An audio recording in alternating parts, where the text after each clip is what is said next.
That's Sam, our next speaker, our friend of old time, was the first to stand in this relation to me.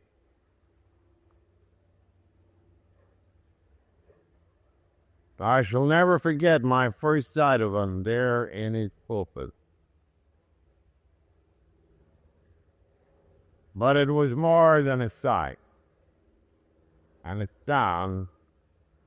It was a feeling that here was utter honesty, great courage, complete forthrightness, and here we demand,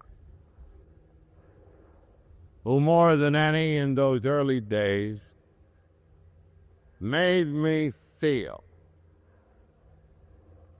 that the vision which had been so suddenly given to me was real.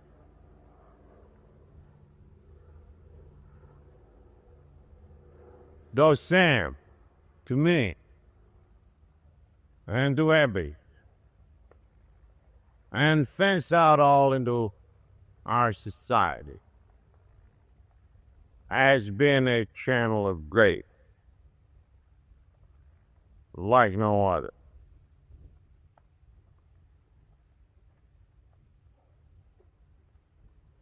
I think he is called the Reverend Dr. Samuel Shoemaker,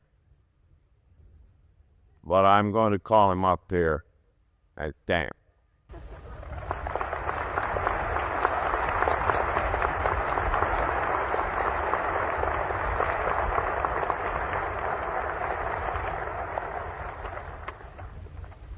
Dear Bill and dear Lois and dear everybody in AA, because there isn't any crowd in the world that I love more or feel more at home with than I do this crowd. In St. Louis, after this same occasion, a gal said to me, "You may not be an alcoholic, but you sure do talk like one."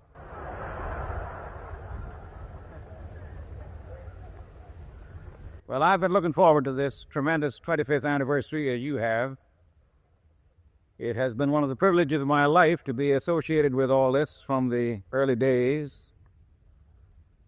I still think that Bill gives me more credit than I deserve, but he does that with a lot of you, and that's why he makes swans out of so many geese.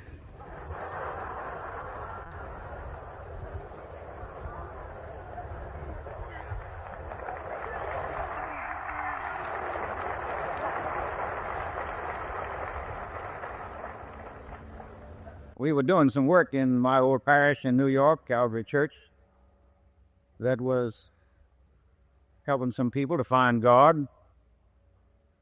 And Abby and Bill and some of the early founders saw some things going on that they felt might be helpful to alcoholics. And they incorporated them in the principles.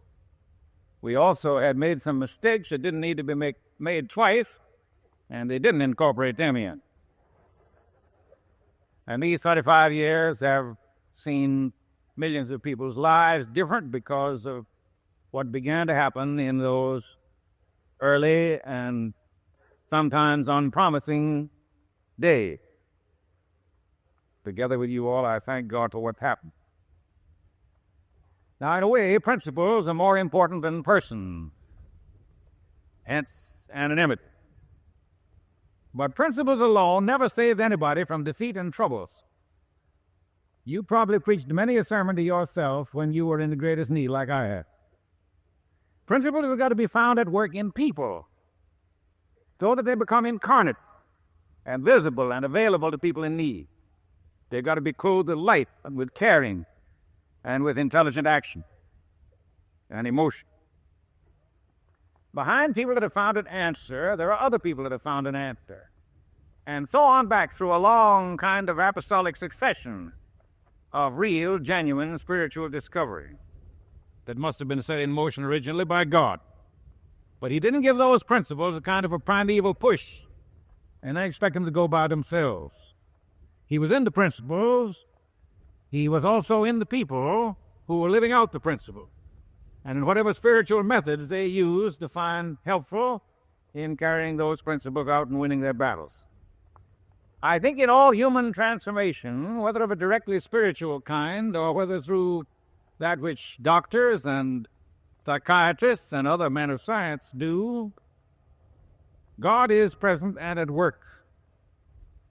Whence otherwheres comes faith and hope to desperate people, or indeed any desire to be better instead of crawling away to die like an animal. Now, the program of recovery turns, as we all know, on the faith in a power greater than ourselves. Willpower and the appeal to it as sufficient to get any of us out of his troubles are a snare and a delusion. That isn't only true about alcoholics, that's true about everybody else. When you think you're able to manage your own life without God, you add pride to whatever other sin you may have. And pride is not only the first of the 7 deadly sins, but it ought to have a category all by itself. Because it's vastly more subtle and vastly more dangerous than any other sin whatever. It's always striving to sit in the seat of God. Many people's problems begin to be solved the minute they know they can't solve them by themselves. That puts pride right out of the driver's seat. God would be psychologically necessary even if he weren't theologically necessary. Nobody but God is big enough to tell the human ego to move over. But now, how's that going to be suggested in a program that was to reach not only Catholics and Protestants and Jews, but skeptics and agnostics and atheists and total non-believers in any kind of a God? Some people have had unhappy experiences with churches, and many think they have.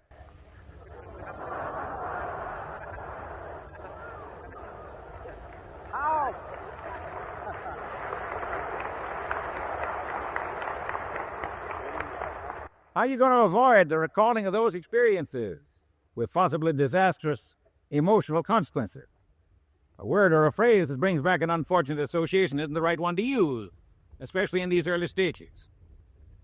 And it was, I think, one of the true inspirations of the 12 steps is phrases like a power greater than ourselves and God as we understood him were used. They meant that if anybody came into AA with already formed loyalties that concerned, let's say, any one body of Christian, that loyalty would not be interfered with. It would be strengthened by their AA association. They meant nobody was going to tamper with their religion. They meant you could begin with a very modest faith, for really what one was dealing with was the midst of whatever power is helping these other people. We may not know much about what that power was. We only knew these people used to be defeated, and now they were victorious in one very important area of lights. Now, that never did mean, nor can mean, as the Monsignor was telling us a moment ago, that we remain satisfied with the truncated idea of God with which probably we began. The God that is a great deal more than we can ever understand of him, and we learn more of him by experience than ever we do by arguments or futile discussions with the beliefs that one our own church is better than some other church. Now, if we're satisfied with the beliefs that our church tells us to hold, then we'll go along with them and grow as that church encourages us to do. But if we come to AA with little or no faith, our initiation does not begin by being asked to swallow a lot of doctrine that we're not yet prepared to swallow. AA says begin with as much faith as you've got. There is some higher power that's helping these people. What we have to deal with is the God that really is, and not our human concepts of him. Much better for anybody to pray to the God that is, he with no name and we with no word, than to pray to your own creation of God with words prettier than a poem but fictitious.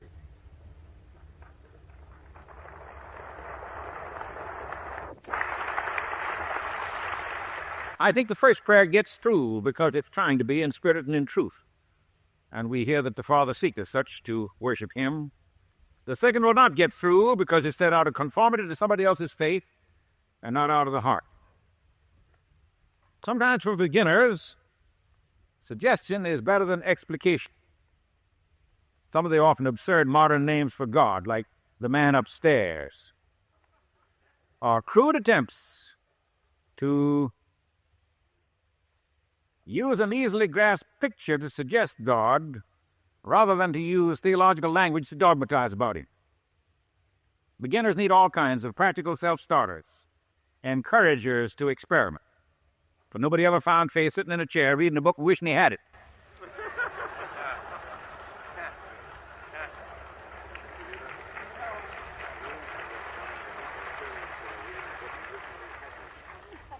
We often begin by acting as if faith were true in order to find out whether it is true. And that's precisely what the scientist does when he thinks a hypothesis may be true. He treats it as if it were true long enough to find out whether it's true or not. And the same way it works out the same way with faith. I've always thought the first steps toward it ought to be made severely experimental and put within the reach of the greatest skeptic, provided he's got an open and an honest mind. I can't get away from the feeling that fundamentally AA is a spiritual experience.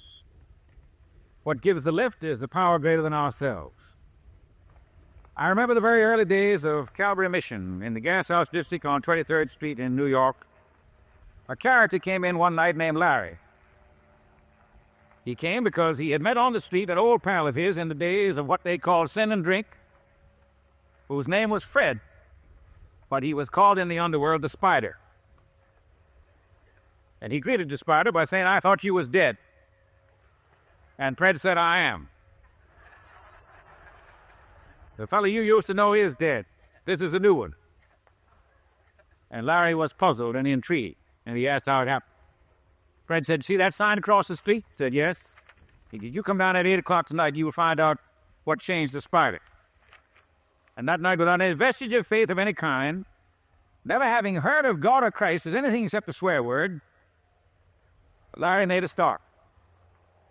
He'd been brought up by an atheist who had been kind to him.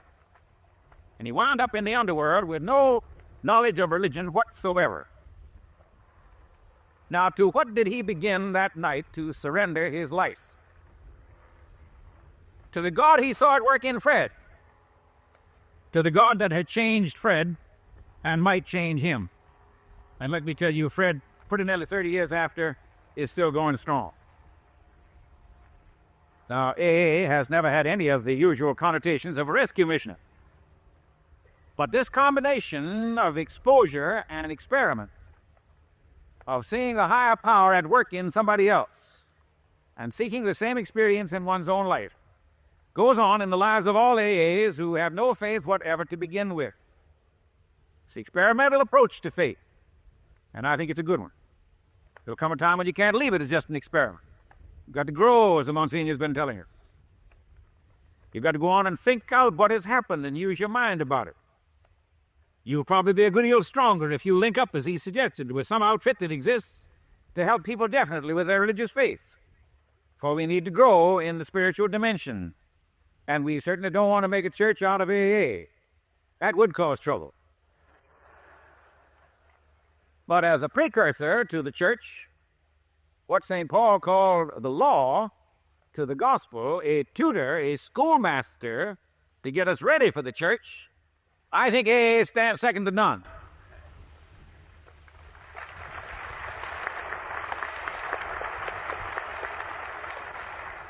But it has been wisdom to keep the church and AA, ordinary religion, and AA separate, as it has been wisdom in America to keep church and state separate.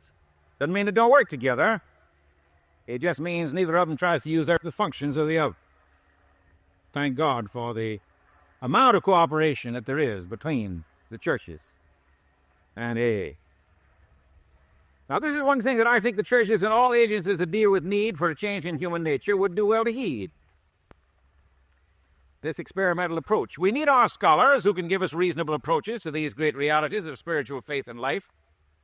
But I think it's very seldom that mere good reasons or arguments get people much above their trials and temptations and illnesses of body or of soul.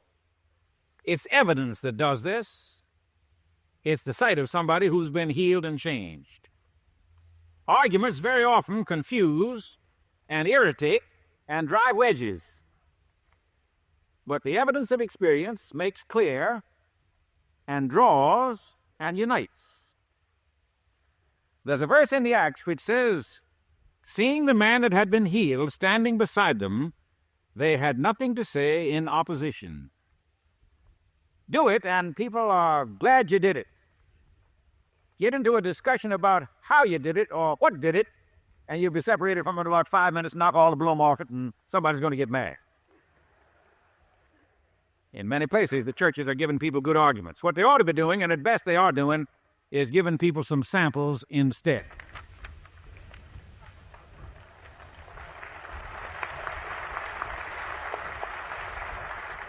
I think this is the thing that AA is doing all around the world. We don't hold up these people as saints and paragons, and the modern church holds up its people as saints and paragons. We don't say, look how good these people are. We say, look what they used to be, and how much progress is being made, and come join this fellowship of honesty and of need. If this ever got to be a league of dry and righteous people, well, I'm not going to finish that sentence because you'd all be drunk by sundown.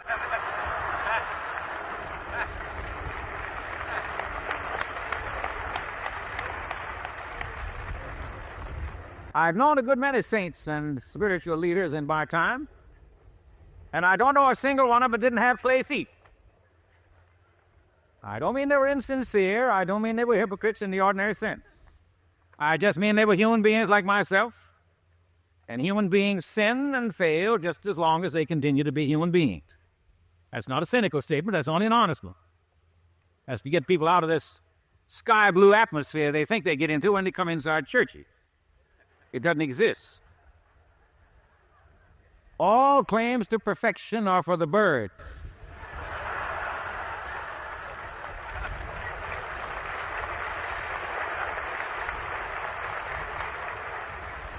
But sobriety and mended lives and new relationships are within the grasp of everybody, provided we seek and accept the help of God as we understand.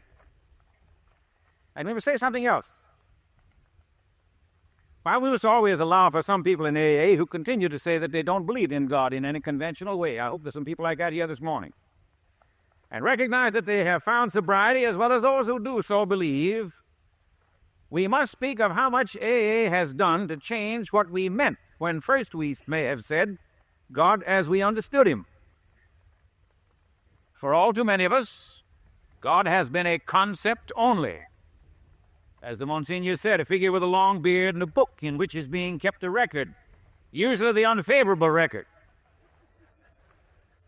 And he's been a figure to frighten us or to call us to task, while he sat there in a kind of celestial judgment on the sons of men. That picture of God goes out of the window when you discover him as a power and a force, someone to whom you go when you need the response of understanding and the offer of help that is called grace. We may say this represents the difference between a dogmatic and a dynamic God. Between a God who asks of us, or we think he asks of us, the impossible, and a God who helps to bring his will within our nearer reach by helping us all the time to draw us closer to it. The whole world, non-Christian as well as Christian, owes an unspeakable debt to Jesus Christ for revealing to us a God who's like himself, loving, patient, forgiving, eager to help, while yet expecting us to live according to his law. But AA has provided an important footnote to this. None needs to know the reality of this kind of God more than those who have known the ghastly loneliness and terror and desperation of most alcoholics. Before anything else is suggested about a change and a cure, the first impression that people of God ought to give is the impression of what Mayfield called the everlasting mercy. Now, God's expectations of us, and they're high, are part of the everlasting mercy. But when we have disappointed those expectations, as who of us has not, and when we know ourselves to be beyond the reach of any merely human help, the first face of God we need to see is the face of love.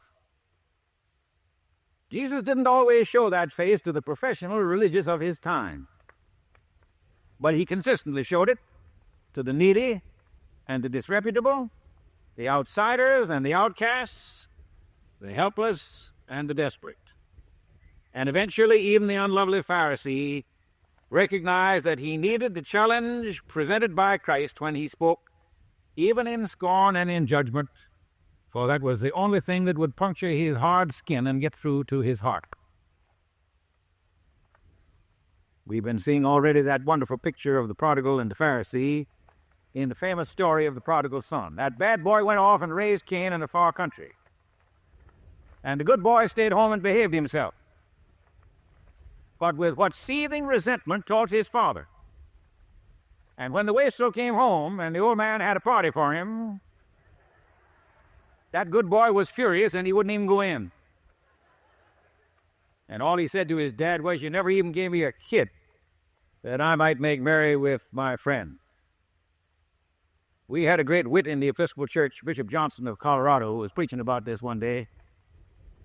And he said, as for any friends that fella had, a veal cutlet would have done him.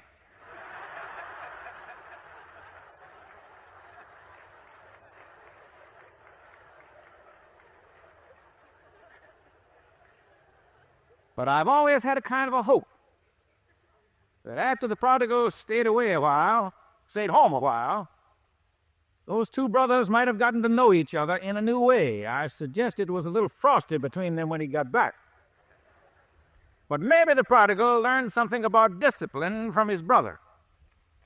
And maybe the brother learned something about forgiveness from the prodigal. Truth is, the good brother's heart was almost farther from his father's heart than the prodigal's was, way out in the far country. Good people often need to learn a lot about mercy. There's just one thing that out-and-out sinners can thank God for, and that is for a problem that is too serious to hide.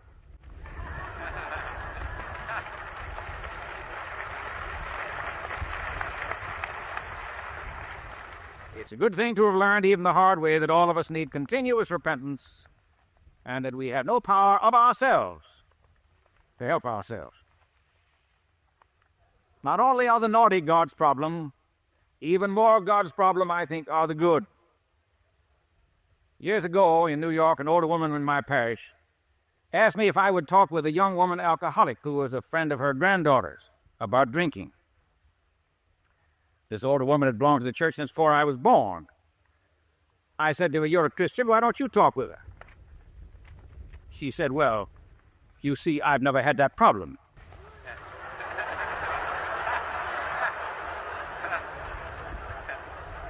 And I said, "Neither have I."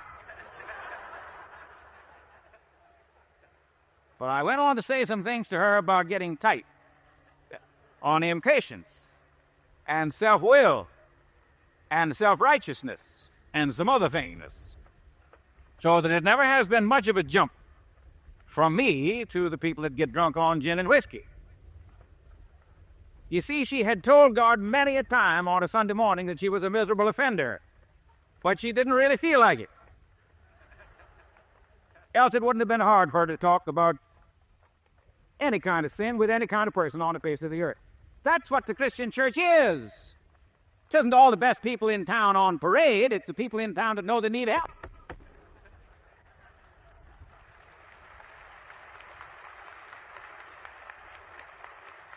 Now, if that's the church, I belong, and you belong, and everybody belongs. You know the story about the two old Ruies that went in the Episcopal Church one Sunday morning, got in just in time to hear the minister say, "We've left undone the things we ought to have done, and done the things we ought not to have done." He nudged his friend. He says, "We're in the right place."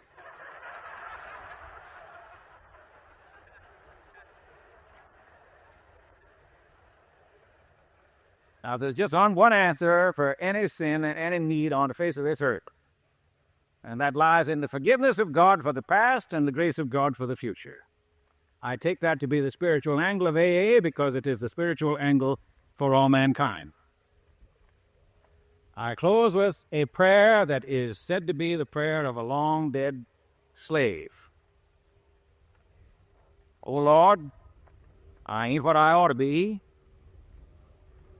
and I ain't what I want to be, and I ain't what I'm going to be. But, oh Lord, I thank you that I ain't what I used to be.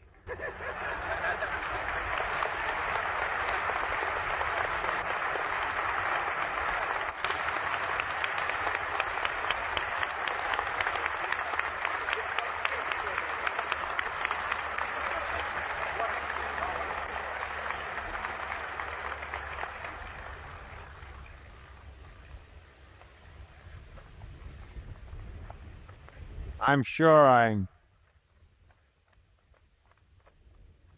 speak to this meeting when I say that our hearts are very full for these wonderful hours together.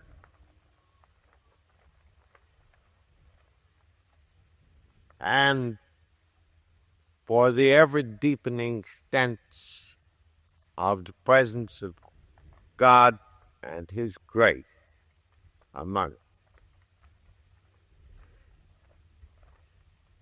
Father John, Father Sam have spoken, and we know they have spoken to God. I know it also to be the sense of this meeting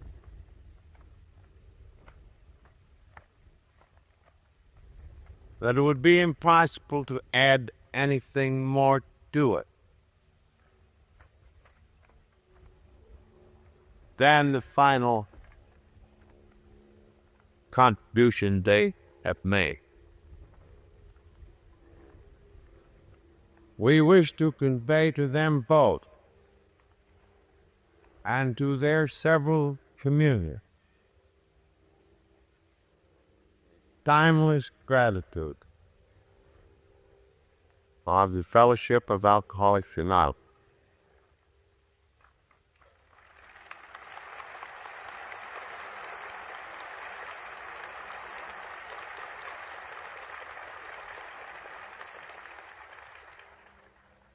And we hope that in these last days, and here in this last hour, we have so conducted ourselves toward them that they can truly feel that we say our thanks in the language of the heart, with the deepest of love.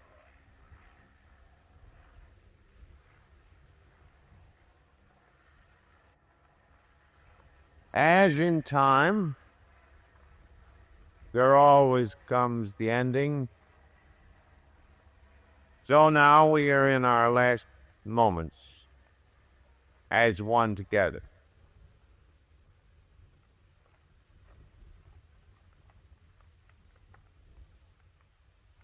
The older members of AA, 5 years ago, turned over to you, the younger members, the care for the destiny of this fellowship under God.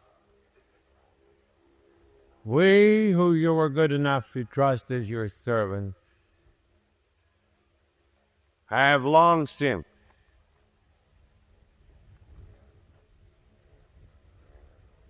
turned these solemn but joyous responsibilities over to a new generation. And this we do in utter confidence that the future is safe in your hands. And as another token of this transference in confidence, in trust, and in love, I think that one of our trusted servants of the younger generation to whom the future belongs should close this meeting.